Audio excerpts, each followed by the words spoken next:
This episode of Rick and Rick Rule the World is brought to you by Taskin, the first name in ultra stylish, premium quality travel gear, like the exquisitely designed Taskin One expandable backpack. With 9 practical variations, the Taskin One is always the right size for wherever life takes you next. Save 30% on your next purchase when you use the promo code R&R Take 30. That's R&R Take 30 at taskinsf.com. Next up on an all-new Rick and Rick. Colonel Sanders relishes kicking the mustard out of Ronald McDonald as the fast food wars take to Tekken. Oh man, 007 has no time to die, but is Christopher Nolan about to change that? Survey says we have a list of America's most trusted and most hated brands. Plus, what we know and what we think we know about Matrix Resurrection, this week's loaded questions, and a whole lot more. And it all starts right here, right now. On the one show where everybody thinks with their Ricks. And everybody rules the world. Hey, welcome, one and all, to an all-new episode of Rick and Rick Rule the World. I'm Rick Matheson, and I am joined, as always, by my good friend, Roger Moore. I mean Rick Wooden. How you doing, Rick? I'm doing great. Fantastic. You know, I apologize. When you texted me earlier, I was out on a walk, and I only had my watch with me. I didn't have my phone, so I couldn't text a reply, so I had to use a preset and just say yes to your question, so I apologize for that. You know, a few of my other friends have been in that situation as well, and it leads to some really unusual conversations because one of the options isn't that you're away from your phone, right? And so I have no idea that you're on your watch as opposed to your phone. And so when I'm, trying to carry on a conversation with some of my friends, the responses are just like the best one they could find for that particular question. Exactly. And they're just random.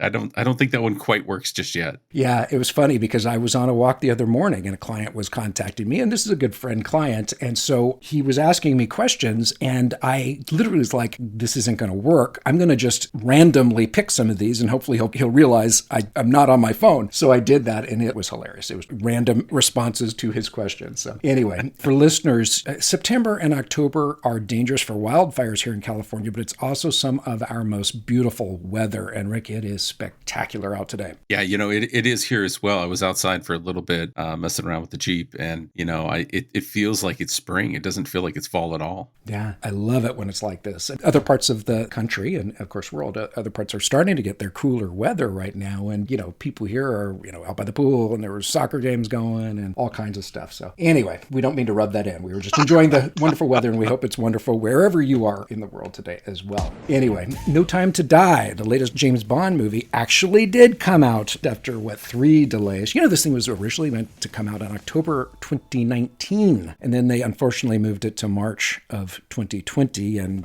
the story from there. We've touched on it in a number of episodes. Did you go see it? No, I haven't seen it yet, but I think at this point, I think I've seen every James Bond movie, so I kind of feel like I need to, even though I don't know that this one's going to be fantastic. There's certain movies that I don't know. It's like maybe it's running a little long in the tooth, but I've got to see it though. I've got to see it just to find out. Yeah, I know I'll see it at some point, maybe even in the theater. Yeah, I felt like the last one, whatever it was, you could have taken the name James Bond off the movie and give it a different character name, because I felt like it had nothing to do with James Bond or anything that I associate with the character. Everyone else seemed to love it, but I was in that, I guess, small, maybe non-existent group of people that did not. I'm hoping this one's better. Apparently, according to, I think it was The Hollywood Reporter I saw this in, that it did open to $56 million in theaters. It did not break any records for James Bond or even the pandemic. I think it was the 5th largest opening for a pandemic, but they attributed that to the fact that you and I are probably the target audience, not the under 35s. They apparently went to go see Venom, but they're saying that this James Bond movie may have legs. I think everyone, like you and I, need to see it at some point. What also may have hurt it is apparently the damn thing is almost 3 hours long, so they could only do so many showings.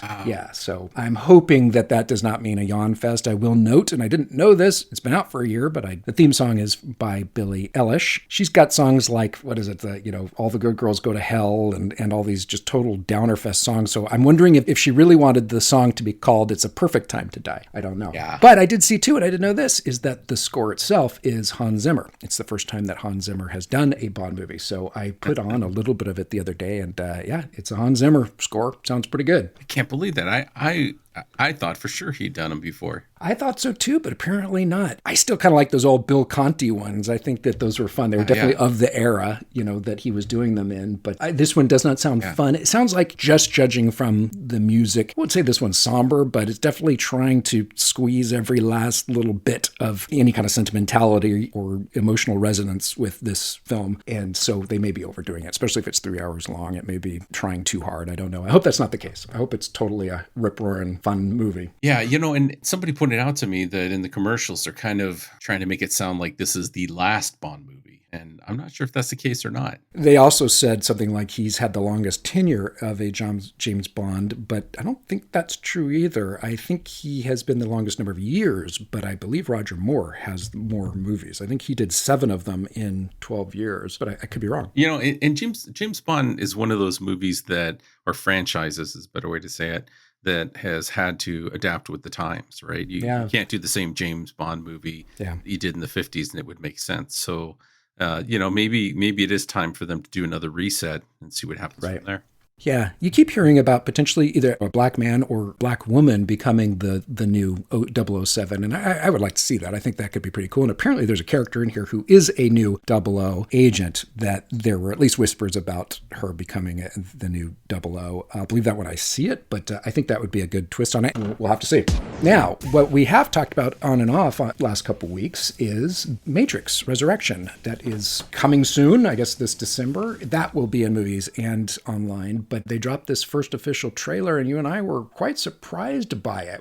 So this is one of those movies where I don't know that they need another Matrix, because they had a hit with the first one. The second one and the third one was both from fans and from critics. It wasn't considered a great 2 sequels. Yeah. Here they're trying to, whatever it's been, 22 years later, bring it back again. And so I'm a little leery of whether or not we need it. But I thought it was kind of interesting, the approach that they took. And I think after watching it, I thought I had figured everything out the first time I watched it, the trailer, but after watching it a couple more times, my opinion of it changed a few times as to what's actually happening. So inevitably, kind of like we talked about James Bond, I have to see this. I mean, The Matrix was a pivotal movie in my time, so I have to see this to see what kind of happens next and what they did with it. And it looks like it could be a pretty interesting story. My biggest kind of hesitation is they've swapped out characters. There's a new Morpheus that's much younger than the one that we saw in the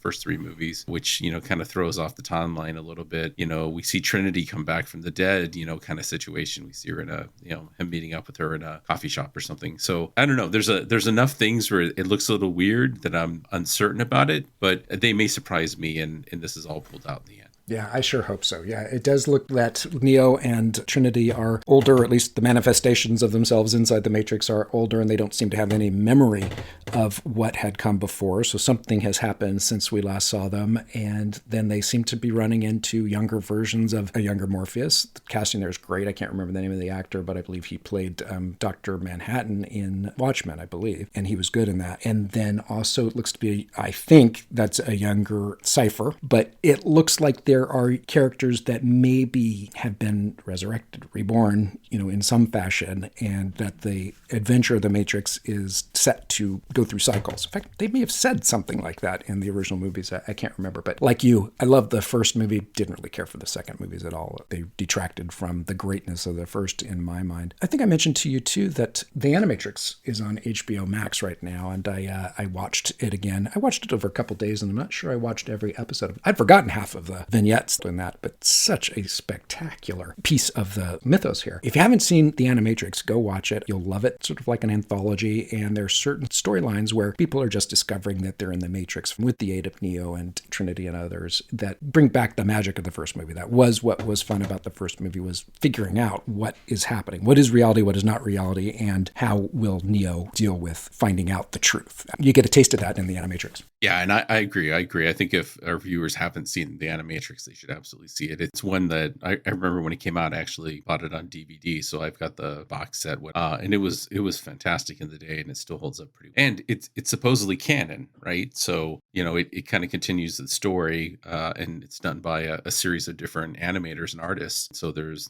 multiple different art styles and different takes on it. They're telling different portions of the story. It's absolutely fantastic. You know, one of the things that did catch my attention in the Matrix 4 trailer was I couldn't help but to look at Keanu Reeves and think, my God, is he still playing the same John Wick character? Like, did John Wick exist in this universe as well? Because he's got the same beard, he's got the same look. If he had a digital dog, I would think that, you know, we're going to see things go down here. Yeah. Speaking of iconic characters, Rick, next up, Ronald McDonald is getting his licks in against old Colonel Sanders, or vice versa, I couldn't quite tell there, courtesy of Tekken. Is this a spoof, or is this some kind of official brand promotion of some kind? You know, neither. It is neither a spoof nor is it official. It is a mod that some developers put together, and it is excellent.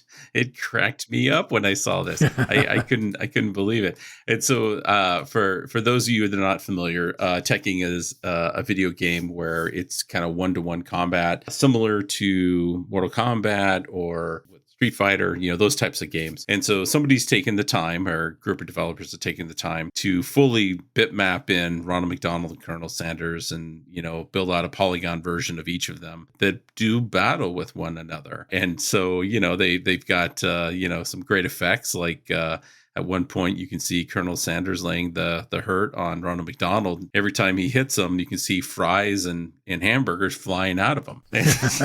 So it was like, wow. And so immediately when I saw it, I thought, oh my God, I got to tell Rick. The fast food wars are now a real thing. I mean, it's not just this proverbial, fast food wars. It's like Ronald McDonald and Colonel Sanders throwing it down. What'd you think of this? I cracked up the moment I saw it. I mean, it was hilarious. Two things struck me as, one, how well they were rendered. Two, Colonel Sanders seems to have gotten himself in fighting shape just in time for it. I just thought this was fun, and I could see, you know, super fans having a blast with this. So kudos to whoever put that together. Now, it is October, Rick, and I want to say it was October of our first season, maybe our second season, I can't remember, where we did a story on how scientists have been growing brain matter in petri dishes and how it seemed to be showing some neural activity that had some people concerned that they might be alive. Well, just in time for Halloween 2021, there's this news story I sent to you, I think it was from Sci-Fi Wire, that these petri dished pieces of brain matter are sprouting organoids that sound like something out of Alien, but are actually even more gross. So in this recent experiment, a German scientist reverse engineered ocular stem cells to grow optic cups, quote, the embryonic structures that develop into eyes, unquote, and now I'm not going to sleep tonight. This is super gross. Did you see the photo? Yes, I did see the one that you sent. I just couldn't bring myself to click in any further and you know, see any additional ones. That's a little creepy. I mean, that's something that we've seen in a couple of horror movies, I'm sure. Yeah, this is straight out of them. I couldn't decide if this was like, you know, these were proto-eyes, if they were gross, or if they looked something like caviar eggs dropped onto pancake batter in the frying pan. I couldn't decide. To be clear, and to be fair to the scientists, this is important research that could have a lot of benefits downstream, and the scientists do assure everyone that this brain matter is not thinking or feeling anything, but who knows, they may now soon be sensing light, which makes us wonder once more if they're alive. Well, and of course the eyes are pure black, which, you know, gives it such a demonic look to it. It's so gross. But here, see, folks, Rick and Rick, we do segments on science. When we come back, it is time for the good, the bad, and the marketing, including survey findings on America's most trusted and most hated brands.